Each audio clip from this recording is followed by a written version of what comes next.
Vale, bueno. Entonces, los sistemas discretos, yo tengo ahora una señal que es una serie de tiempo, que es x de n, y pasa por un sistema que le voy a llamar h de z, y lo que obtengo de aquí es una señal que es y de n. En el caso de los sistemas continuos, esta y de n sería la sumatoria de derivadas, y entonces eso forma una ecuación diferencial que es lo que se analiza para saber cómo reacciona el sistema ante un cierto tipo de entrada. Y lo que quiero saber siempre es cómo va a ser y de n. Lo que me interesa es cómo va a ser la salida del sistema cuando es excitado por una entrada particular. En el caso de los sistemas o de las señales discretas, perdón, las señales discretas se conforman como series numéricas o como series de números que están equidistantemente separados, y de hecho son muestras, o sea, son la muestra 0, la muestra 1, la muestra 2, la muestra 3, y estas formarían x0, x1, x2, x3, x4 y hasta el infinito, ¿no? Tengo una serie de eventos que están pasando ahí de manera infinita. Y la salida del sistema, esto va a ser en la muestra, la salida del sistema es también una serie de muestras que reaccionan ante las entradas X del sistema. Entonces, en la salida, N, tengo otra serie de tiempo, otra serie de muestras que es resultado de la operación de la muestra actual, por ejemplo, esta, la muestra de entrada X4, con muestras anteriores de la señal y con muestras anteriores de la propia señal de salida. Entonces, cuando tengo muestras de la propia señal de salida, el sistema se dice que está retroalimentado. Y cuando solamente depende de muestras de la señal de entrada, el sistema no está retroalimentado y es un sistema que solo depende de la propia entrada. Un ejemplo básico de sistemas que solo dependen de la propia entrada sería el promediador, donde yo tengo un cuarto que multiplica a x de n menos x de n menos 1 hasta x de n menos 3. Tomo cuatro muestras, muy bien, y de n va a ser igual a un cuarto de x de n menos x de n menos 1 menos, perdón, más x de n menos 2 más x de n menos 3. Y lo que el índice dice acá es que para calcular y de 5 necesito un cuarto de la x5, de la x4, de la x3 y de la x2. O sea, toma un promedio de las cuatro muestras anteriores de la señal para calcular cuánto vale la señal y de n o la muestra y de 5 en ese mismo instante. Es decir, para este valor, que sería y de 5, que está colocado acá, dependo de cuánto valió en este punto, cuánto valió en este punto, cuánto valió en este punto y cuánto valió en este punto. Cuando cambio de índice, cuando cambio y de 6, entonces este último punto ya no cuenta y voy a tomar ahora lo que vale en x6, que sería esta, con x5, x4, x3. Esta ecuación que está acá es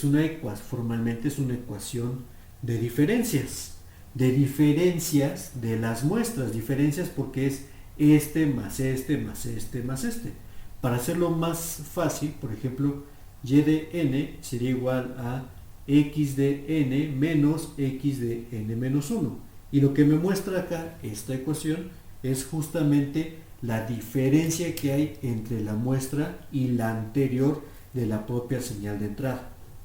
Esta es una aproximación de la derivada de una función, porque es el valor actual menos el valor anterior, y como la distancia entre las dos muestras que tengo acá es 1, pues dividirlo entre 1 da lo mismo. Entonces, esta es una aproximación justamente de la derivada continua que podría calcular para un sistema como el que tengo acá, ¿no? Todas las ecuaciones de diferencias porque son diferentes en el tiempo, se componen del sistema, y lo que le da estructura al sistema de diferencias o la ecuación de diferencias son los coeficientes que tienen cada una de estas muestras. En este caso, el cuarto lo incorporo en cada uno de estos valores y puedo decir que y de n es igual a un cuarto de x de n más un cuarto de x de n menos 1 más un cuarto de x de n menos 2 más un cuarto de x de n menos 3, que están ahí colocados. Y en esta notación puedo suponer que entonces los coeficientes que son estos, este es el coeficiente asociado a lo que le voy a restar, o sea, la diferencia 0, a la diferencia 1, a la diferencia 2, a la diferencia 3, puedo construir un vector de valores o de coeficientes y un vector de muestras atrasadas de la entrada. Entonces, esta notación que está acá la puedo reescribir en su forma vectorial, voy a borrar esta parte, como una multiplicación o como un producto interior entre dos vectores, el vector de coeficientes y el vector de ventana o de muestras o de retrasos de la propia señal. Entonces, para que sea vector es y de n es igual a los vectores, la multiplicación se hace renglón columna, entonces va a ser un cuarto, un cuarto, un cuarto, un cuarto, que multiplica al vector que está formado por x de n menos 1, x de n menos 2, x de n menos 3. Y entonces este producto que está acá, de ese producto de vectores, es también un sistema de ecuación de diferencias como el que tenía originalmente. Este por este, más este por este, más este por este, más este por este. Y entonces en forma genérica, y de n la puedo construir como estos son b0, b1, b2, hasta bm, que multiplica al vector xn, xn menos 1, xn menos 2, hasta xn menos m. Y entonces esta multiplicación de vectores o el valor de la diferencia está asociado justamente con los subíndices de los coeficientes que están acá. Esto va cambiando y entonces el sistema, como decía hace rato, el sistema depende de la estructura de este vector que son los coeficientes propios del vector. Voy a hacer un sistema un poco más sencillo, por ejemplo y de n va a ser igual a b0 por b1 que multiplica a xn por x1n menos 1. Al igual que en los sistemas continuos,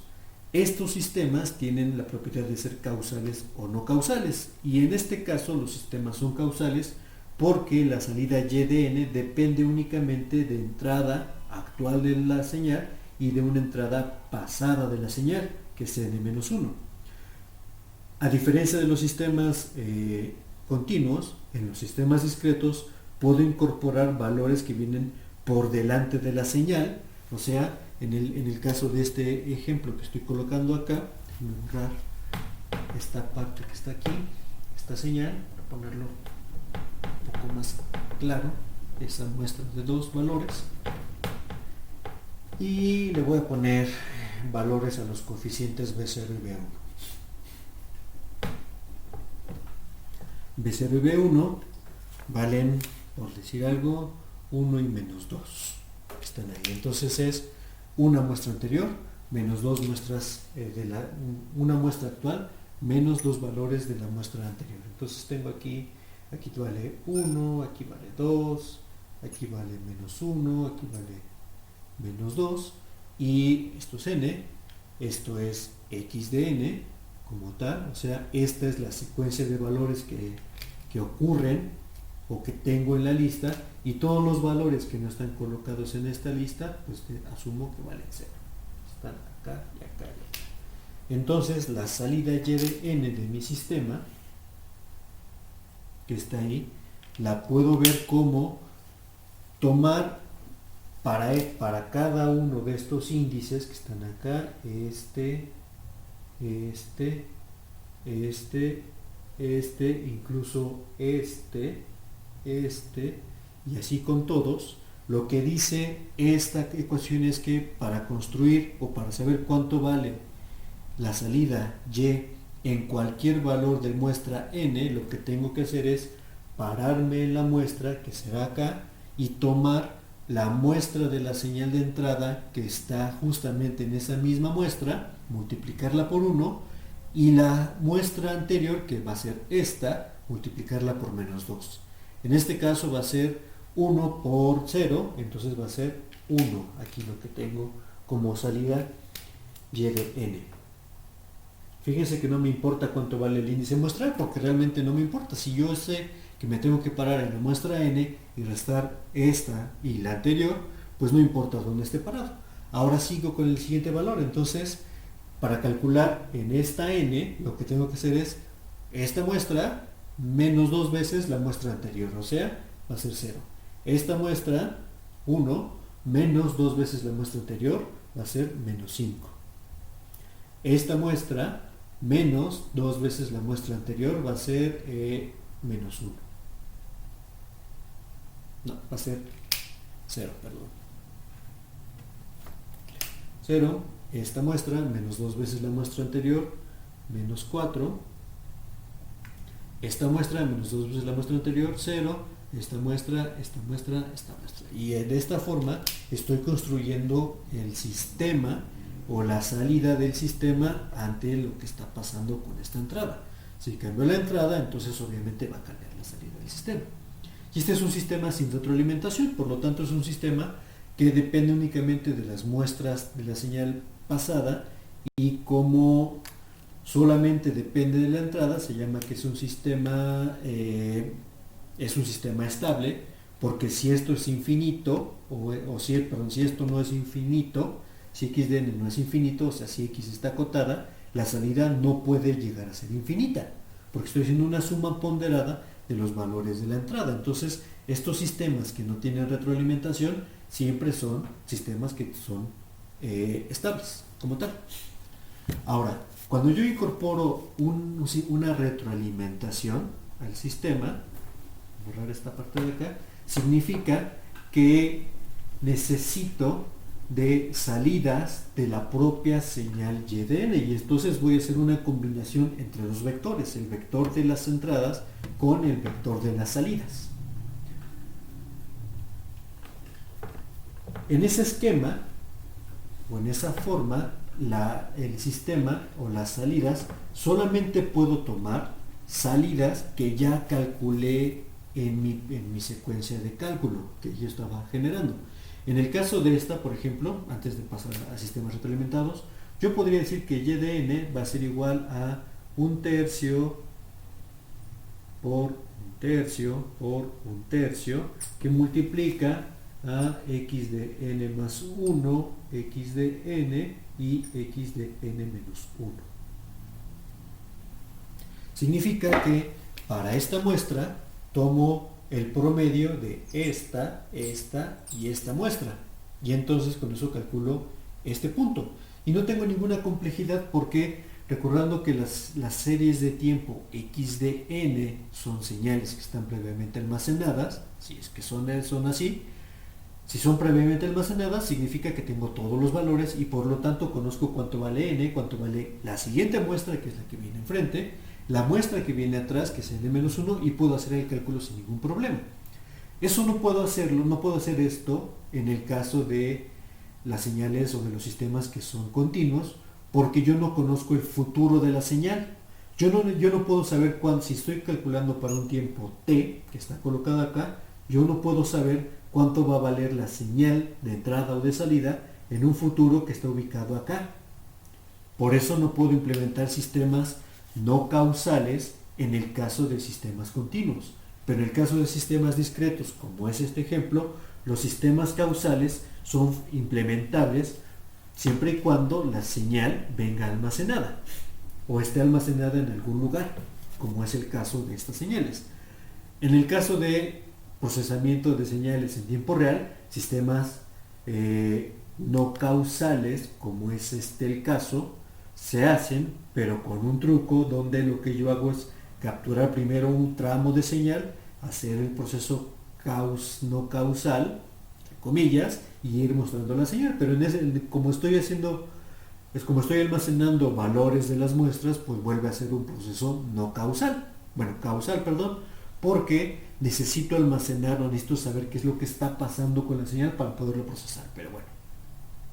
es una forma artificial de generar procesos no causales. En el caso del procesamiento continuo de señales o en tiempo real, pues vuelve el mismo problema que con los sistemas continuos, donde lo que necesito es ir procesando muestra con muestra lo que está pasando. Entonces, se puede hacer. En el caso de las imágenes o en el procesamiento de imágenes, sistemas no causales son como estos, son el pan de cada día, donde tomo en una imagen, por ejemplo, voy a procesar o detectar bordes, y lo que hago es, para un borde genero una ventanita de procesamiento, y para calcular el valor de este píxel utilizo un valor que está un píxel adelante, un valor que está un píxel atrás en el eje de las X, y en el eje de las Y también un píxel adelante, que es este, perdón, y un píxel atrás que está acá, y los vecinos que son estos. Entonces, con estos 8 puntos calculo el valor del píxel que está en el centro, tomando en cuenta que, por ejemplo, un borde de una imagen, como puede ser este, lo puedo detectar si muevo este kernel hacia acá, y en cuanto el kernel toca esto, va a decir la diferencia entre este punto y este punto es alta, por lo tanto, aquí existe un borde de la imagen. O sea, algo que hace que cambie la coloración de la imagen. Esos son sistemas estables también, los que se usan en el procesamiento de la imagen. En el caso que estamos ahorita, entonces, cuando yo genero un sistema que tiene retroalimentación, o sea que necesito valores propios de la salida para calcular la salida actual, pues entonces solamente puedo utilizar valores de la señal que han sido calculados, o sea, retrasos de la propia señal de salida. Y entonces digo que, por ejemplo, y de n va a ser igual a un 1 menos 2, esta notación vectorial, x de n por x de n menos 1, por ejemplo, y este producto es un producto interior, esto es 1, para decir que es un vector. Entonces, este producto interior es un producto de un escalar, o sea, el producto de estos dos vectores es un escalar, por lo tanto solo puedo sumarlo con escalares. Entonces lo resto, por ejemplo, menos y de n menos 1, o para que sea estable, porque es para que sea estable, menos 0.5 y de n menos 1. O sea, calculo el mismo valor que tenía la entrada, pero le quito ahora la mitad de la muestra anterior. En el caso de lo que teníamos acá, este punto vale 0, suponiendo que estoy pasando por este sistema. Todos los puntos anteriores a donde haya cambios en X van a ser 0, y por lo tanto el resultado de todo eso va a ser 0, 0, 0, 0 para todas las Y's que estoy obteniendo acá.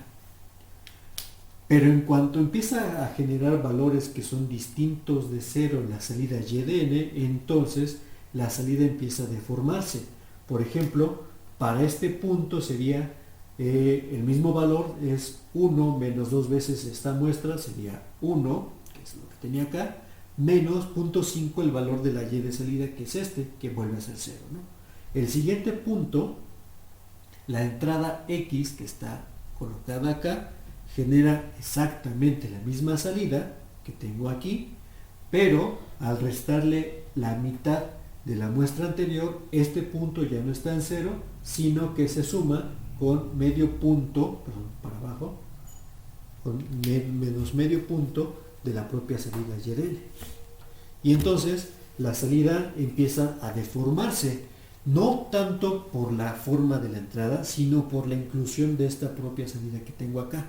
Y así como está escrito, podemos ver que en realidad el sistema se conforma de dos partes. La parte que solo depende de la entrada, que siempre va a ser estable, y la parte que depende de la salida o de la propia salida, que no siempre es estable, y que su estabilidad depende justamente de esta ecuación que está acá, que es 0.5, pues perdón, ese coeficiente que está ahí. Entonces, puedo analizar este sistema por dos partes. La parte que es la propia entrada, que es esta, que es la entrada, y esta parte que es la retroalimentación.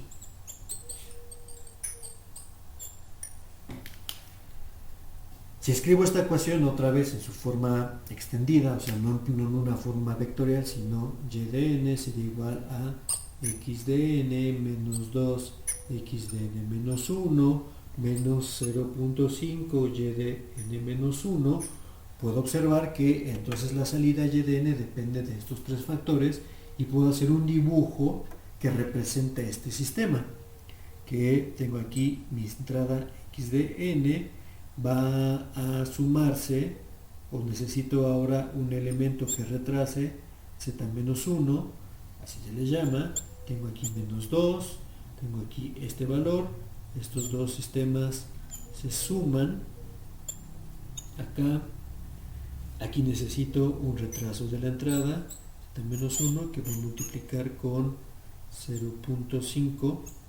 menos 0.5, está acá, y esto que está acá lo sumo y lo paso de este lado, y aquí tengo y de n menos 1. Y entonces aquí tengo,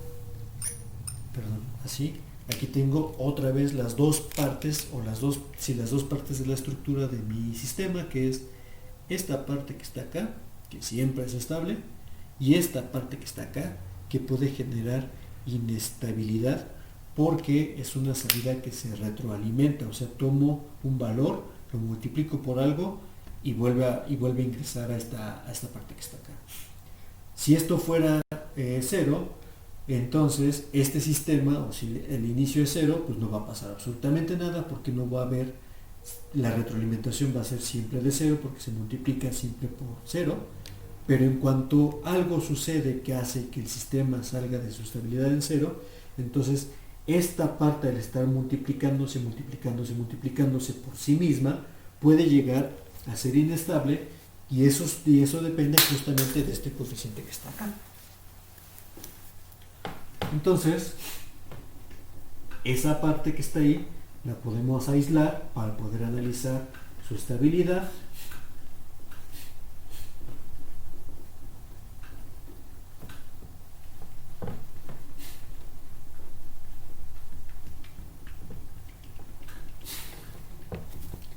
Que es así, tengo aquí una entrada, más tomo este valor, retraso la señal, lo paso por acá, le voy a poner el coeficiente A que está acá, así, y aquí tengo y de n, aquí tengo y de n menos 1, tengo z a la menos 1, y aquí tengo A. Entonces, si aquí hubo una secuencia que empezó con un 1 y luego fue 0, 0, 0, 0, 0, etcétera, entonces entra el 1, ese 1, como inicialmente esto era 0, va a hacer que y de n se convierta en un 1, y a la salida voy a tener A. Esta A va a reingresar, y entonces ahora va a ser, antes valía A, ahora esa A la multiplicas otra vez por A y va a tener A cuadrada, coma, el siguiente ciclo va a ser A cúbica, el siguiente ciclo va a ser A a la cuarta, el siguiente ciclo va a ser A a la quinta, y se va a ir creciendo el número del exponente,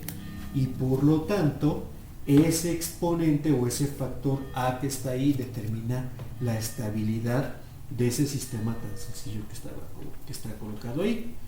O sea, algo que se está retroalimentando, y por eso siempre queda como elevada una potencia. Por cada ciclo o por cada vuelta que le doy al sistema, voy a tener primero A, y estos son solamente para decir que solamente genero un pulso, o sea, un valor de 1, que hace que esto salga de su equilibrio, y después le pongo puros ceros. Entonces la primera vuelta va a ser 1, luego en la siguiente vuelta ese 1 multiplica a A, la siguiente vuelta esa A multiplica otra vez a cuadrada, a cúbica, a cuarta, a quinta, a sexta, a séptima, a octava, etcétera, etcétera, etcétera, etcétera. Y para que esto no crezca, porque son potencias, para hacer que el límite de A a la n, cuando n tiende al infinito, y que no sea infinito, sino que más bien sea 0, solamente pasa si y solo si el valor absoluto de A es menor a 1. O sea, por ejemplo, un número elevado, un número negativo, pero que sea mayor en magnitud a 1 o 2, menos 2, va a generar 1, luego menos 2, 4, menos 8, 16, menos 32, etcétera, etcétera, etcétera. Y lo que va haciendo es que va creciendo y creciendo y creciendo ese número. Como son sistemas discretos,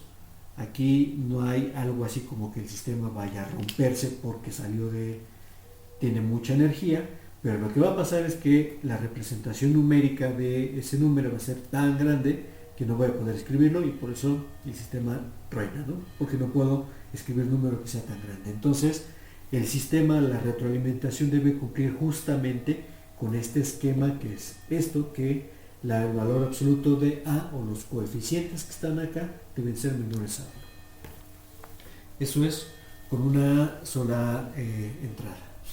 ¿no? Con una sola retroalimentación. Y este esquema de una sola retroalimentación es la base para cualesquiera otros sistemas que estén generados con este esquema, con este tipo de retroalimentación, porque yo puedo poner ahora, colgarle a este esquema otro retraso z-1, volverlo a colocar por acá, este va a ser A1, este va a ser A2 y ponerlo en un nodo suma que está colocado acá. Y entonces vuelve a pasar lo mismo. En la primera vuelta este sistema era 1, o la salida es 1. En la siguiente vuelta ese 1 pasa para acá y voy a tener ahora aquí el valor de A1 y ahora aquí voy a tener el valor de A2. Luego voy a tener una combinación de A1 más A2 multiplicado por A1. Voy a tener aquí A1 más A2 multiplicado por A2 al cuadrado, coma, y entonces se va generando luego ahí voy a tener A1 más A2 por A1 por A2 en este esquema y empieza a revolverse las cosas. Pero, como sea, esta primera etapa, que es la etapa de retroalimentación, se va repitiendo y los coeficientes que voy a tener acá deben generar una estabilidad para que al paso del tiempo esos valores que voy a ir obteniendo aquí en estas listas sean menores al infinito. Y fíjense que la señal que estoy colocando acá es esta, que es un solo 1 y puros ceros en el resto. Entonces, con este esquema puedo reconstruir otra ecuación de diferencias como la que tenía hace rato, pero que ahora involucra a la muestra y de n-1 y a la muestra y de n-2, donde y de n-2 está multiplicada por a2 y y de n-1 está multiplicado por a1. Y teniendo otra vez x1 y xn-1 y xn-2 como lo tenía del otro lado, entonces la parte de esto o la parte de la retroalimentación la puedo reescribir simplemente como y de n es igual a y a a1 por y de n-1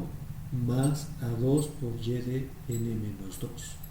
Esta es la parte de retroalimentación, entonces le pongo un subíndice de esto, le llamo YR. Y la parte de no retroalimentación, o sea, la parte que depende directa, va a ser igual a B0 por x de n más B1 por x de n-1. Y otra vez los índices que están acá están relacionados con el número de retrasos que tiene la señal. Y entonces y de n, como está aquí, la puedo reescribir como la parte directa y de n más la parte retroalimentada de n que está ahí, donde estos dos segmentos están construidos por estas ecuaciones. Y al igual que hace rato, puedo reescribir esta como una ecuación vectorial. Esta también es una ecuación vectorial, donde tengo los vectores que están formados por los integrantes A1 y A2, y el otro vector es el retraso en y el otro retraso en y. Entonces, esta ecuación, la ecuación que tengo hasta el final, es en realidad un producto de vectores. Voy a borrar esto.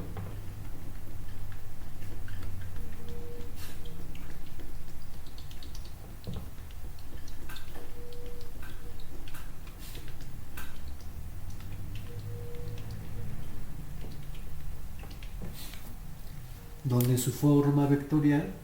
y de n es igual a, no importa quién ponga primero, pero voy a poner primero los valores de b,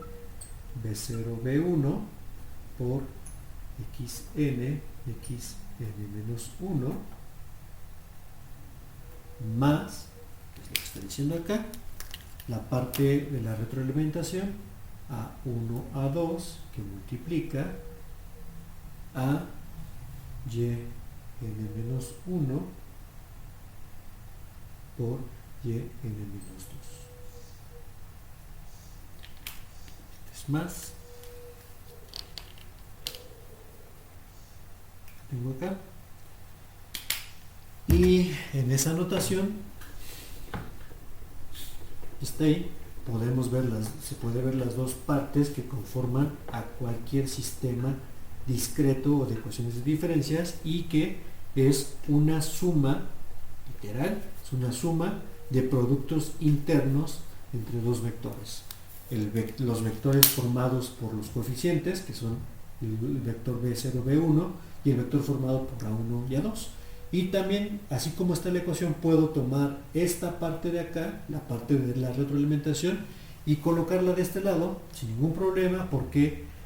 pues están en una suma, entonces va a estar aquí con signo negativo, y entonces diría que y de n, que aquí la dimensión es importante, esto es un escalar, menos el producto de a1, a2, que está colocado aquí, por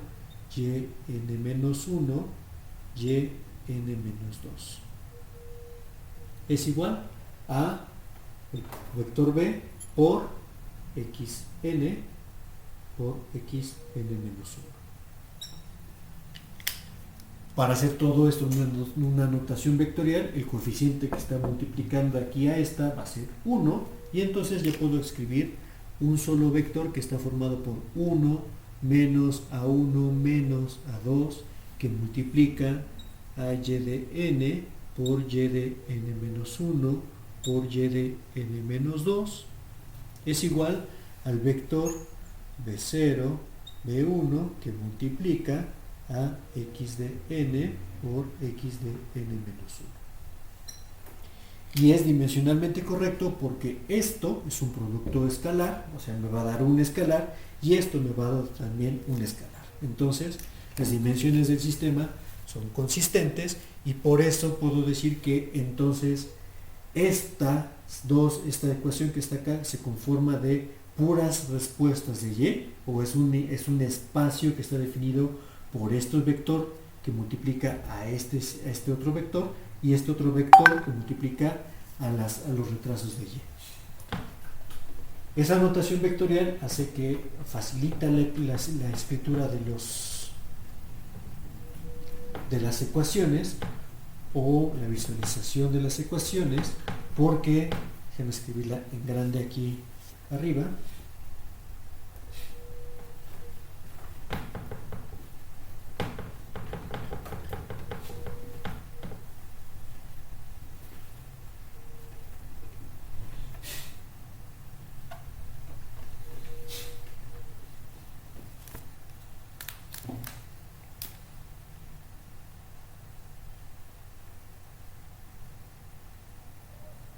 multiplica y de n n-1 y de n-2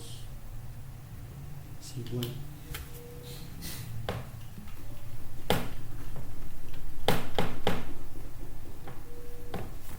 a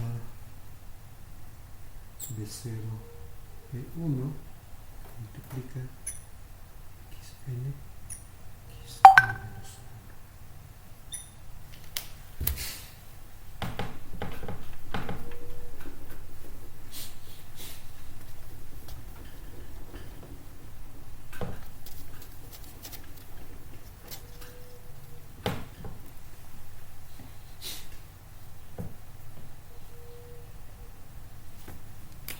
la trencito es de n va a ser igual a b0 b1 que multiplica xn x menos 1 más a1 a2 multiplica menos 1 menos 2. Si lo veo como secuencias de números, entonces para calcular lo que hago es tomo la señal,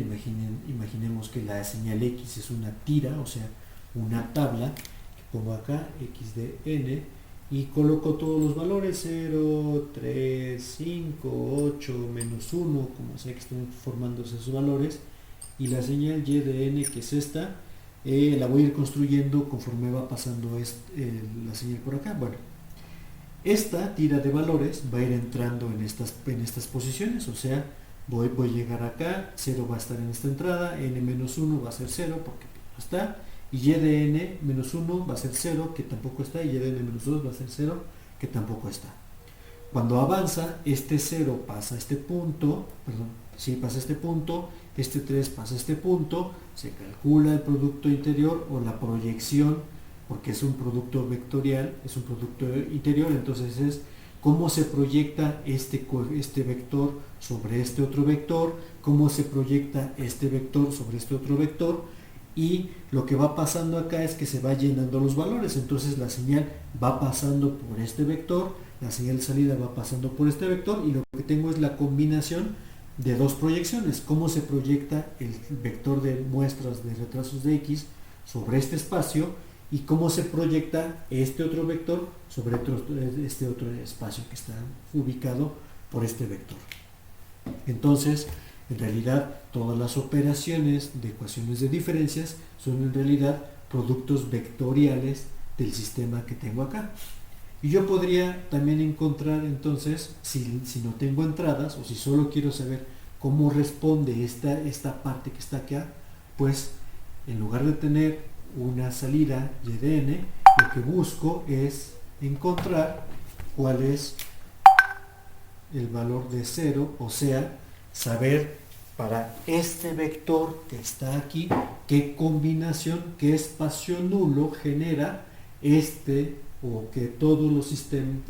que ante cualquier valor de y de n-1 y de n-2, se genera el espacio nulo, que es el generado para lograr que el producto sea 0. Entonces necesito saber esos espacios y construir esas ecuaciones de diferencias que están ahí para saber cómo reacciona el sistema ante una entrada dada. Entonces, la implementación, que es la parte donde quiero terminar con esta, de un sistema de ecuaciones de diferencias, es sencilla, pues cualquier microcontrolador moderno lo puede hacer de una manera muy fácil. Ya borré la que quería hacer, porque es y de n, y suponiendo que el valor de los coeficientes b crece mucho, en realidad es un producto de un vector b que multiplica a un vector x que está generado, esta x está generada como la incorporación de x de n, x de n-1, x de n-2 al infinito, o el número de coeficientes que tenga este b, más el vector a, que es el vector de coeficientes de a, por el vector y, déjame llamarle y de retraso, donde el vector y de retraso está generado por las integrantes y n-1, y n-2 hasta y, va a ser x n-m, le he puesto otro nombre, y va a ser x n-k. Entonces, este vector tiene dimensión k, este vector tiene dimensión m, y una ecuación de diferencias, no importa el tamaño, está formada por esta suma de vectores, por esta suma de proyecciones de vectores. El producto interior, punto acá, es justamente cómo se proyecta este espacio sobre este vector, cómo se proyecta este vector sobre este vector, y eso me va a dar el valor de la muestra actual. Implementar eso en un programa muy sencillo, o en un hardware muy sencillo, porque estoy haciendo multiplicación y suma, que es lo que saben hacer muy bien los sistemas. Lo que va cambiando es que por cada vez que estoy iterando, este vector X va a cambiar, este vector Y va a cambiar, pero lo que va a pasar es que la nueva entrada va a estar acá, y todos los valores hacia atrás van a ser actualizados. Este pasa para acá, este pasa para acá, sucesivamente, y el último vector sale. Lo mismo pasa con este. Una vez que calculo y de n, este y de n entra a este punto, este primero pasa para acá, este pasa para acá, este pasa para acá, y el último valor sale de la ecuación, y entonces se van actualizando los vectores x y los vectores y en cada vez que tomo una nueva muestra para calcular la salida actual del sistema, que es esta parte. Y con eso ya construyo el sistema, o los sistemas el sistema que va a obedecer a una cierta ecuación, donde la arquitectura del sistema, la estabilidad del sistema y la forma de responder del sistema dependen más bien de estas bases vectoriales que están definidas acá, la base B y la base A, que van a generar las distintas formas, o van a ser lo que habíamos visto para sistemas analógicos, los distintos filtros para calcular la salida y para que la salida obedezca a las condiciones que yo quiero que obedezca. Este sistema queda así como está.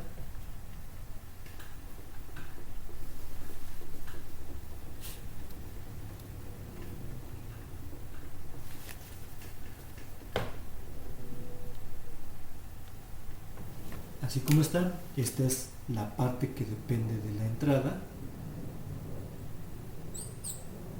y esta es la parte que es la parte de retroalimentación.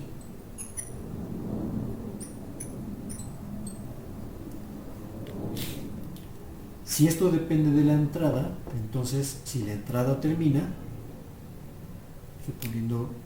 algo así, por ejemplo, mi entrada es esta, algo muy sencillo, solo un pulso en 1 y los demás en 0, pues como voy a tener retrasos de o coeficientes que multiplican a retrasos, cuando calcule para este